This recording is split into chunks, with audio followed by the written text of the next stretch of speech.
সংবিধান সংস্কার পরিষদ গঠন না হলে সংসদে কথা বলার পরিবেশ থাকবে না বলে মন্তব্য করেছেন বিরোধী দলীয় চিফ হুইপ ও এনসিপির আহ্বায়ক নাহিদ ইসলাম। তিনি বলেন, এমন পরিস্থিতি সৃষ্টি হলে রাজপথে নামার প্রস্তুতি নেওয়া হবে। বৃহস্পতিবার রাজধানীর খামারবাড়ির কৃষিবিদ ইনস্টিটিউটে জাতীয় ছাত্র শক্তির প্রথম প্রতিষ্ঠাবার্ষিকী উপলক্ষে আয়োজিত অনুষ্ঠানে এসব কথা বলেন তিনি। হট আর সুইটনেসের পারফেক্ট ব্যালেন্সে যে কোনো স্ন্যাক্সের আসল মজা আনে রুচি hot tomato sauce. Nahid Islam দাবি করেন, পুলিশ হত্যার বিচারের আগে জুলাইয়ের যোদ্ধা ও আহতদের বিচার নিশ্চিত করতে হবে। তিনি বলেন, শুধু শেখ হাসিনার পতন নয়, স্বৈরাচারী কাঠামোর পতনই ছিল আন্দোলনের লক্ষ্য। ২৪-এর অভ্যুত্থানে সাধারণ মানুষ এখন প্রাণ দিলেও এর সুবিধা ভোগ করছে রাজনৈতিক দলগুলো।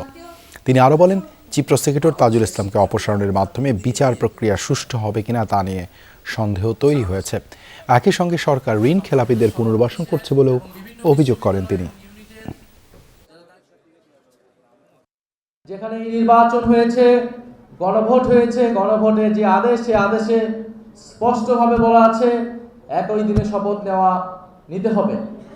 কিন্তু তারা আওয়ামী লীগের মতোই সংবিধানের দোহাই দিয়ে এই সংস্কার পরিষদের শপথ নেওয়া থেকে বিরত থেকেছে। যদি সংস্কার পরিষদের সদস্য হিসেবে তারা শপথ না নেয়, তাহলে এই জাতীয় সংসদের আসলে এক আনা মূল্যও নাই।